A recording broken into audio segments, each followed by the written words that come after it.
দুনিয়ায় আত্মহত্যার ঘটনা নতুন কিছু নয়। ঢালিউড থেকে বলিউড এ ধরনের ঘটনা অহরহ। আবারও ঘটে গেল এমনই এক অনাকাঙ্ক্ষিত ঘটনা। ফ্ল্যাট থেকে উদ্ধার হলো অভিনেত্রীর মরদেহ।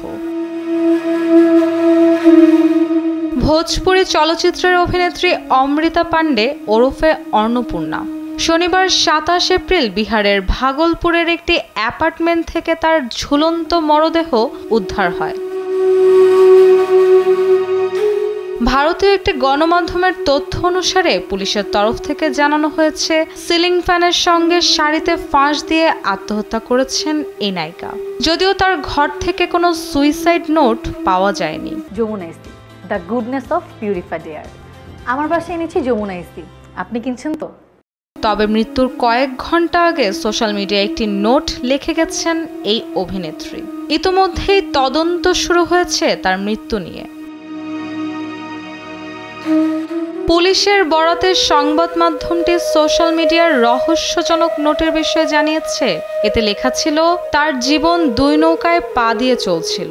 সে তার জীবনের নৌকা ডুবিয়ে এর সফর সহজ করে দিয়ে গেল। পুলিশের তরফ থেকে আরও জানানো হয়, অমৃতা তার স্বামীর সঙ্গে মুম্বাইয়ে বসবাস করতেন। সম্প্রতি বিহারের ভাগলপুরে এসেছিলেন এক আত্মীয়ের বিয়ের অনুষ্ঠানে যোগ দিতে। তারপর অমৃতা সেখানে কিছুদিন থাকার সিদ্ধান্ত নেন। শনিবার অনেক রাত পর্যন্ত জেগেছিলেন এই অভিনেত্রী। এরপর হোয়াটসঅ্যাপ স্টোরিতে একটি রহস্যজনক পোস্ট লিখেছিলেন তিনি। মৃত্যুর আগে তার রেখে যাওয়া শেষ বার্তাটি নাড়া দেয় সবাইকে। তার কয়েক ঘন্টা পরই তাকে মৃত অবস্থায় সেই ফ্ল্যাট থেকে উদ্ধার করা হয়।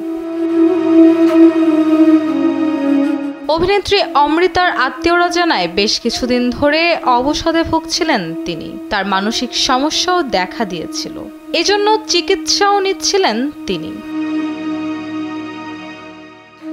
অমৃতার মৃত্যুর ঘটনা নিয়ে তদন্ত শুরু করেছে স্থানীয় পুলিশ। এ বিষয়ে সিটি এসপি শ্রীরাজ বলেন, এসপি আনন্দ কুমার অমৃতার মামলাটি হাই প্রোফাইল ইনভেস্টিগেশনের নির্দেশ দিয়েছেন। তার নেতৃত্বে বিশেষ একটি টিম এই নিয়ে কাজ করছে। রুষা সুর, কালবেলা।